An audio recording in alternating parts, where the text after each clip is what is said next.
In the heart of England, behind the modest facades of Gloucester's narrow streets, there once stood a house whose very foundations hid a secret so monstrous that even today, decades later, the name Cromwell Street is spoken with a shudder. To neighbors, it was just another family home, sometimes chaotic, sometimes noisy, but nothing unusual in a working-class town. Yet inside number 25, Fred and Rose West, a married couple bound not by love, but by sadism, orchestrated a reign of terror that lasted for 20 years.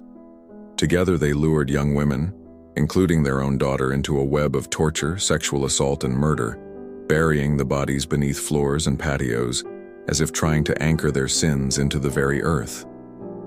Their story is not just one of murder, but of betrayal, of ordinary life masking extraordinary evil, of how two people could feed each other's darkest appetites until cruelty became routine and death became inevitable. Fred West's story begins in rural Herefordshire in 1941, where he grew up in poverty on a farm with a large, chaotic family. His father was rumored to be violent, his mother overbearing, and whispers of incest swirled around the West household. Whether myth or fact, Fred himself later claimed his childhood was scarred by abuse, suggesting he had been introduced to sex by his mother and encouraged to act out depravity at a young age. True or not, what emerged from his youth was a boy twisted by violence, prone to impulsivity and aggression. At 16, Fred suffered a near-fatal motorcycle crash that fractured his skull and left him with permanent brain damage. The injury heightened his mood swings and impulsive behavior, traits that would fuel the volatility of his adult life. By his 20s, Fred was already known as a petty thief and a violent man with a disturbing fascination for sex and control. Rosemary Letts, born in 1953, would grow up to be Fred's perfect partner in crime. Her own childhood was steeped in violence and dysfunction. Her father, a paranoid schizophrenic, beat her savagely and allegedly abused her sexually. Neighbors noticed young Rose's cruelty toward animals, her erratic moods, and her unsettling attraction to older men.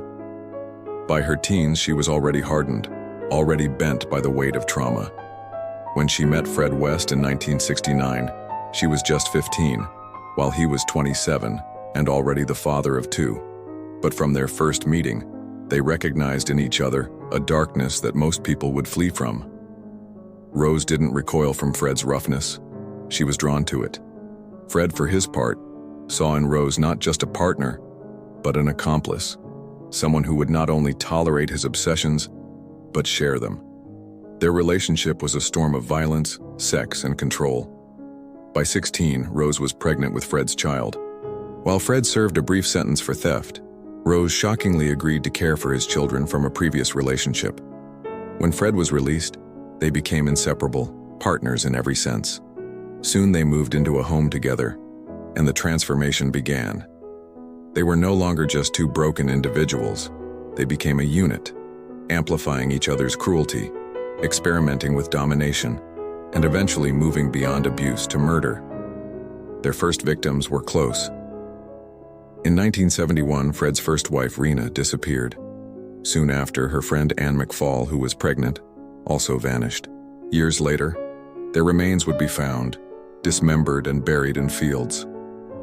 These early killings set the pattern. Women close to Fred and Rose, silenced and disposed of when inconvenient. By the early 1970s, the couple had moved into 25 Cromwell Street, a three-story house that would become infamous as the House of Horrors. From the outside, it looked ordinary. Children played in the garden, lodgers rented rooms, and Fred and Rose maintained a facade of working-class normalcy. But within its walls, Fred and Rose created a private theater of cruelty. They converted the basement into a makeshift torture chamber. Here, victims were bound, gagged, and subjected to unspeakable assaults. Fred was obsessed with control, often recording the abuse, while Rose displayed a cold, active participation that shocked even hardened investigators later.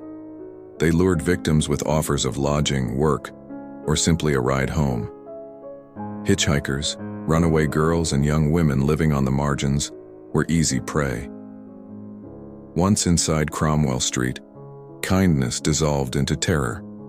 Victims endured days of torture before being killed, their bodies dismembered and hidden beneath floorboards, in the garden, or beneath the patio.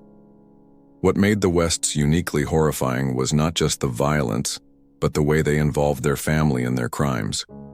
Their children grew up in a house where screams were common, where beatings were daily, where abuse was a fact of life. Fred and Rose preyed on their own daughters, grooming and assaulting them, using threats of death to keep them silent. To the outside world, the children seemed unruly, sometimes bruised, but no one imagined the scale of horror inside. Teachers raised suspicions, but Fred and Rose explained it away. Neighbors heard cries but accepted excuses.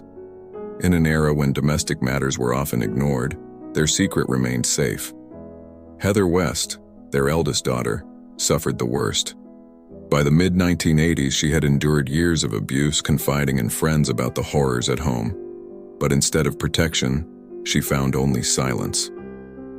In 1987, Heather disappeared. Fred and Rose told their children she had left for work, but her absence lingered. When other children misbehaved, Fred and Rose would threaten them with Heather's fate. Step out of line and you'll end up under the patio. The children knew it wasn't just a threat. The discovery of Heather's disappearance would eventually unravel the West's crimes. In the early 1990s, rumors about Heather's fate reached police. They launched an investigation into the family. In 1994, armed with a search warrant, police began excavating the garden at 25 Cromwell Street.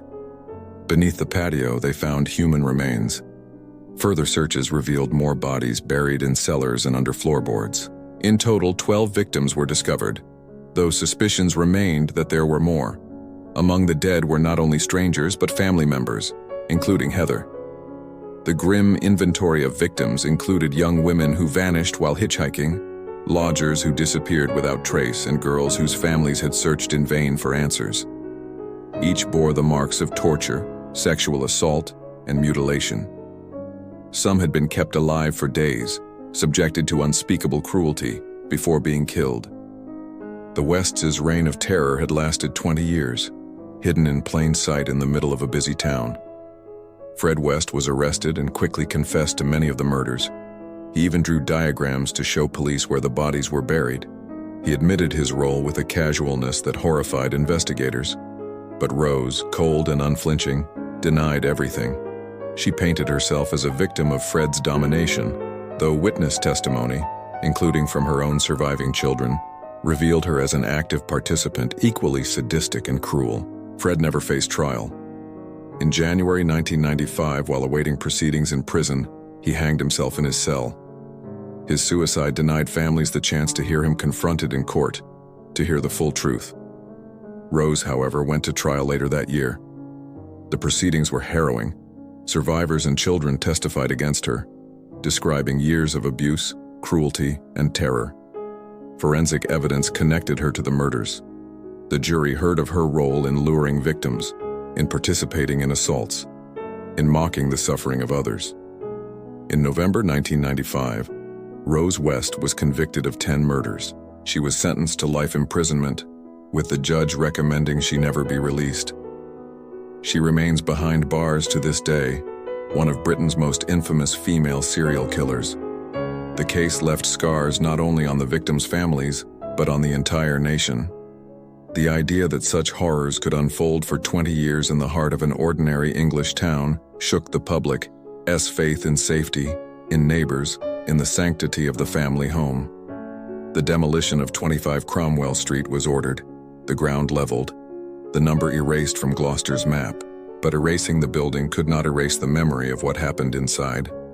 To this day, Cromwell Street is remembered as a symbol of domestic horror, of evil hiding in plain sight. The West's story forces us to ask disturbing questions. How could so many screams go unheard, so many disappearances unexplained, so much violence ignored? Was it the era's reluctance to pry into family affairs?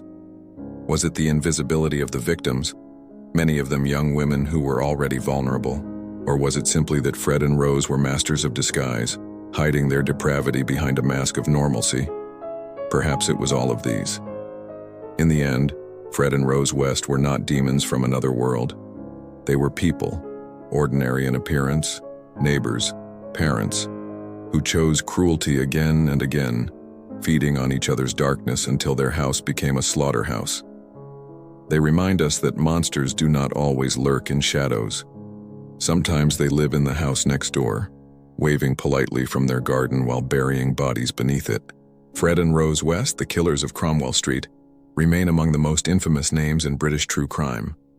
Their crimes are studied not only for their depravity but for the warning they carry, that evil can thrive for decades in silence, protected by fear, neglect, and indifference. Their victims, young women with dreams, daughters with futures, deserve to be remembered not as bones unearthed from a cellar, but as lives stolen by two people who chose to destroy instead of nurture. Don't forget to like this video, share your thoughts in the comments, and subscribe to Crimson Narratives for more haunting journeys into the darkest corners of human history. Because only by remembering can we honor the victims, and only by telling these stories can we hope to guard against the monsters who hide in plain sight.